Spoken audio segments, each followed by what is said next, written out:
Hi, welcome to AutoSuccess Magazine on video. I'm Marsh Buice, and I want to talk about an upcoming editorial that I have called 10 Reasons Why You're a Victim in the Car Business.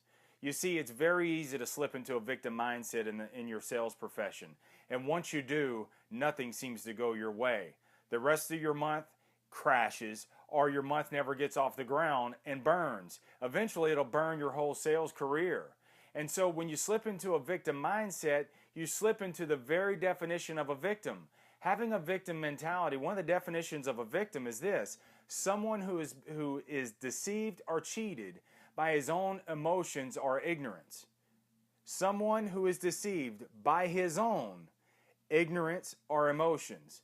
Now, I know you're not ignorant, so we'll just skip right over that. But let's talk about the emotions. It's the 3 pounds that's sitting on top of your shoulders that's robbing your whole sales career. And so I want to talk about 3 of the 10 reasons why you're a victim in the car business. The first one is you don't even know the score. How can you know if you're going to win a game if you have no idea what the score is? You've got to know what you're doing every single day. And what happens is when you're having a bad month, you tend to lose sight of the score.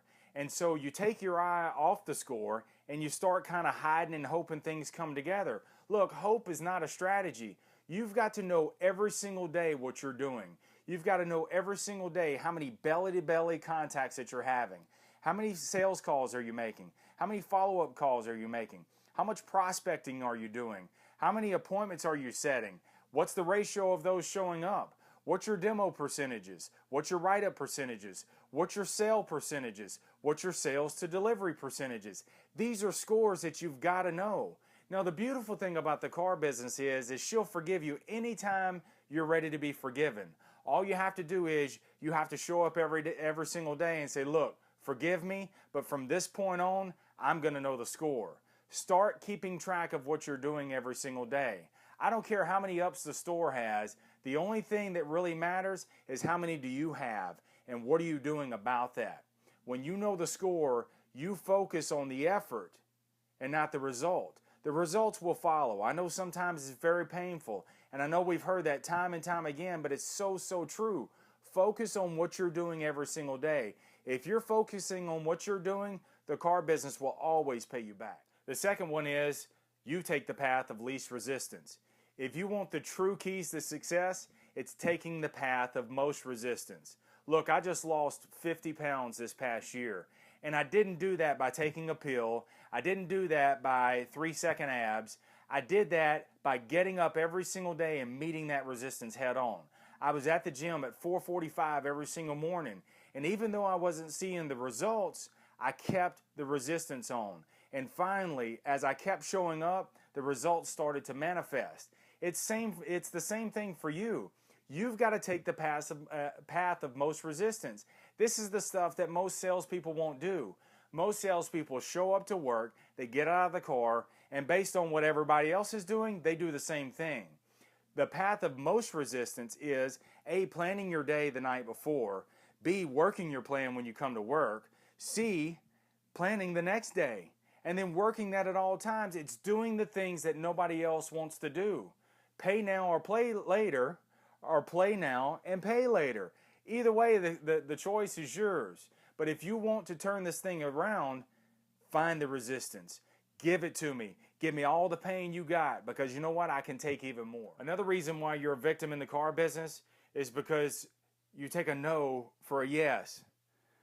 Taking one no is saying yes to poverty. If you want to amass wealth, if you want to amass success, you've got to go beyond the first no. Look, the reason why you start slipping into a victim mindset is because you're working in singulars. You take one no and you say, oh, that's all right. You let yourself off the hook and you say, that's all right, I'll get them next time. When customers get out of the car and they don't want a demo, you can't fall victim to that one no. When customers, you come back from the demo drive and you can't get them inside and they say, no, I'm not coming inside, you've got to fight through those no's and work some different options to get the customers inside. When you ask a customer to buy from you and they say no, you've got to go beyond those things. Say no to poverty. Say yes to multiple no's. You've got to stack those no's up. One book that I really find helpful and I always recommend to my salespeople is Go for No. It's a thin book. I know most people don't like to read, so this one's a very thin book and it's a quick read.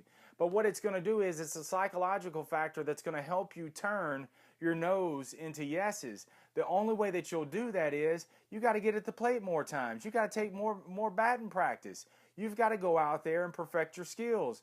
The only way you get better is not watching a bunch of videos, it's going out there and actually playing the game. And it's taking the stings of rejection and no, but it's taking them professionally, not personally. You can't take the no's personally.